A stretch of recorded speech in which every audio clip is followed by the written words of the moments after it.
do if a meteor was coming to Earth right now and you had an hour to live? Number two, do you think we'll ever have a black president? And would you vote for Morgan Freeman? Right.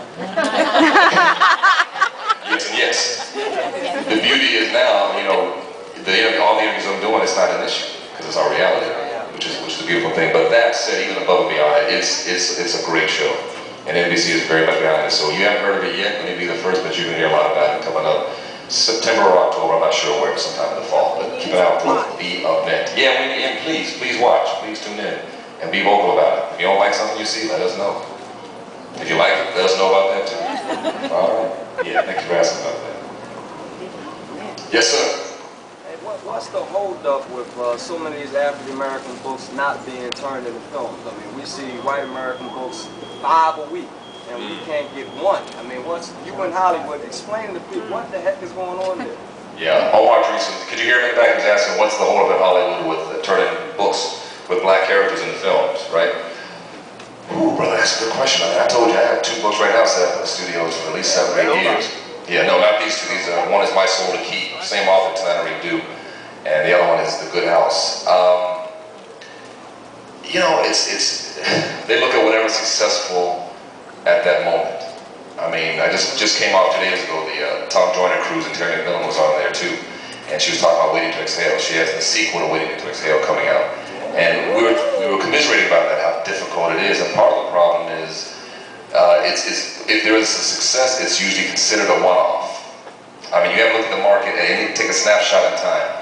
Today, this moment, right now, the snapshot Hollywood will look at is, okay, what did Queen Latifah's movie do last? That movie Just Right that just came out? Yeah. Didn't make a lot of money. How many of y'all saw that movie? Great movie. Yeah, look how many people saw it. Yeah.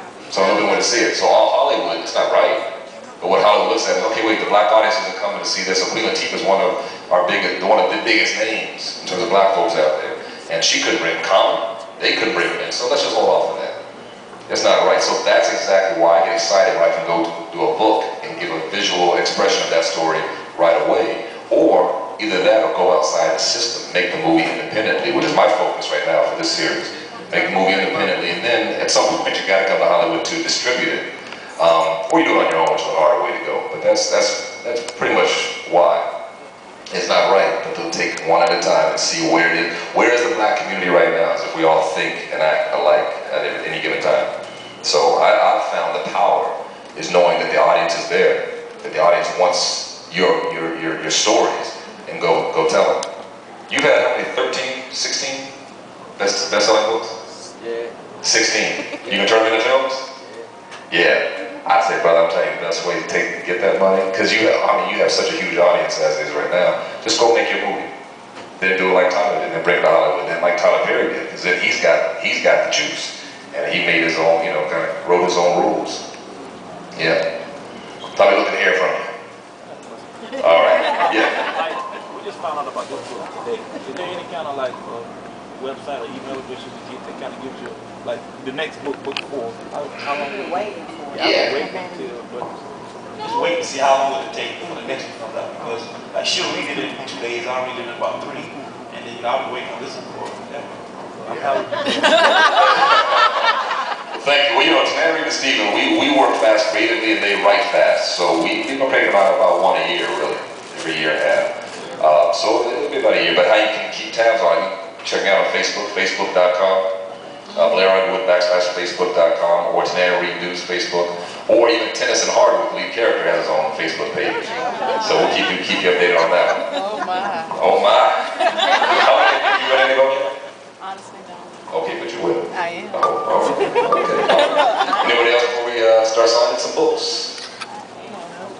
Yes, ma'am. Well, I heard, I think last summer that you were going to do the first book of the movie. Is that still in the making, or the first book? That I was going to be in the first one? Yeah. That it was being made into a movie. That it was written. I'm not sure you heard that. Yeah, no, we've been working to make we want to turn them all into movies.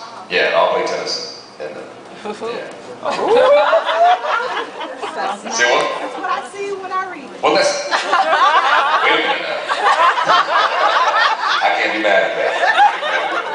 You're right here on the cover. Oh, my man said he could be Tennyson too. I like Tennessee, my hero. Oh, yeah? All right, good. Thank you, buddy. Thank you. I like his style. Oh, good, thank you. All right. All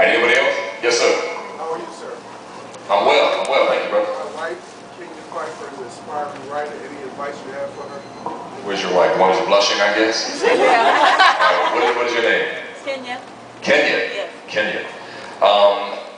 You know, I wish Tanetta Reed and Stevie were here to answer that. You should talk to Omar Therese too in terms of actually writing the books. But the question is how to write books or how to sell books?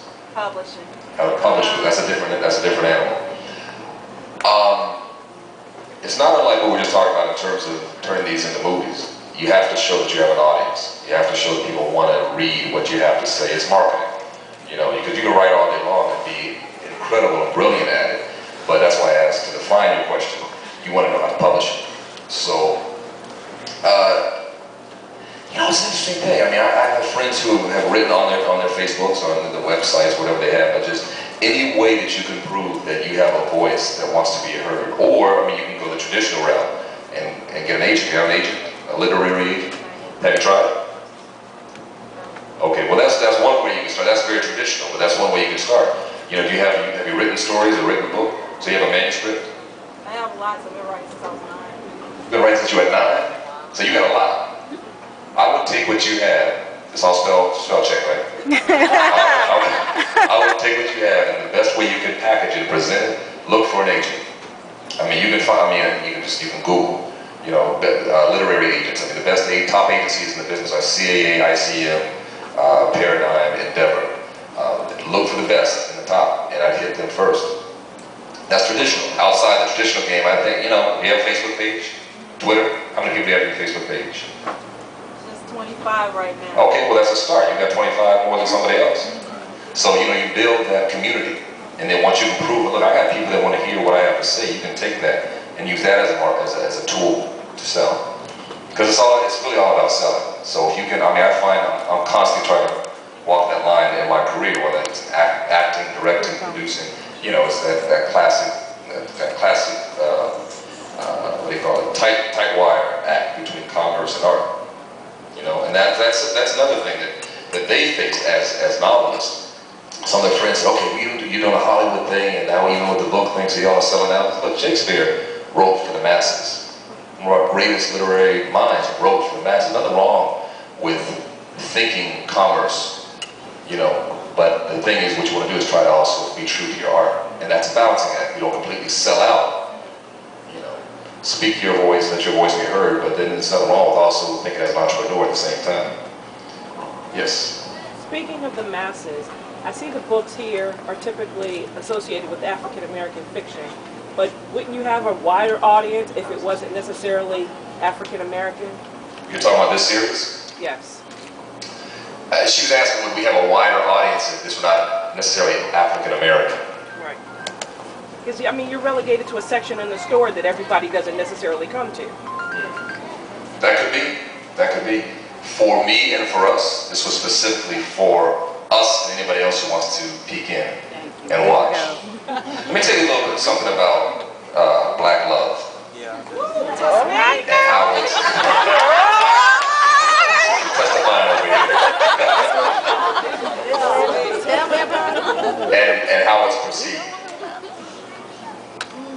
It has been traditionally and historically very difficult for black men, I'm speaking here as a black leading man that works in Hollywood, to be romantic on screen. I did a film a couple years ago called Full Frontal. Steven Soderbergh directed it right after he won the Oscar for Traffic. Julia Roberts was my love interest in it. She just won the Oscar for Aaron Brockovich. And it was a very experimental film. I think it was like a $2 million budget. And you know, we had a script, we improvised a lot. We did our own makeup, on hair. You know, it was real cheap, but everybody came. Brad Pitt did a cameo. A lot of different people in there. And my character was a struggling actor who was I think he just done a lot of TV, just got his big movie break. And Julia Roberts was playing a reporter, so she was shadowing me all day long and just asking me questions. And I asked Steven, I said, well, if you want us to improvise, let me tell you what it's really like being a black actor. I went to a buddy of mine, his name is D. Knowledge, who's an incredible poet, and he wrote this poem. And he let me do it in one take. I learned this poem that D. Knowledge had written. I'm doing it to Julia in the back of this limousine about what it's like being a black actor. I don't remember it now, but the gist of it was he speaking about all these great figures in cinematic history. And even like when Sidney Poitier was the #1 box office draw in the world in the 60s, one year from 61 to 62, he came out with Guess Who's Coming to Dinner and In the Heat of the Night. #1 box office draw male in the world that still could not kiss a woman on screen. In a nutshell, the gist of that poem was the fear of the black male's sexuality and what that means and what that implies. So I've lived with it. I've been able to actually express a lot of the roles I've played, but it's not the norm. You know, the so-called dominant culture is more comfortable when we can be funny, we can be athletic. But as soon as you want to show love for your woman, it's a difficult thing. So I say all that to say, I've lived it. Steve and Tanana Reeve have lived it in their works. So as I said, this came out of when I was sitting in our publisher's office. Her name is Judith Kerr from Atria Books. I was in New York. I done a show called Sex and the City, their last season. I did 5 episodes of their last season. Wonderful 5. So wonderful 5. Thanks. So I was in New York with a lot of press for Sex and the City, pitching my first book, which is not from the series. Another book that came out before this called Before I Got Here, about incredible things kids say, inspired by things that my kids said to me. And I was literally sitting in the office and looking at her bookshelf. She publishes for Zane. She publishes for Tanana Reeve. And every interview I was doing, they were talking about Sex in the City and sexuality and this, that, and the other. And I looked at the success that Zane had, and I really I started to say earlier, my pitch to the book companies, it means a lot of different book companies, we ended up right back to Judith and she bought it, was to create something that was Zane meets Walter Mosley. You know, that kind of literary integrity and depth of story and character and adventure and detective work. But also, you know, some of those things that Zane would have. But it was about dealing with sexuality and romance, not a romance novel kind of way, because I'm not wired like that. But just, you know, who doesn't want love? Who doesn't understand love? The hardest criminal on the street wants love.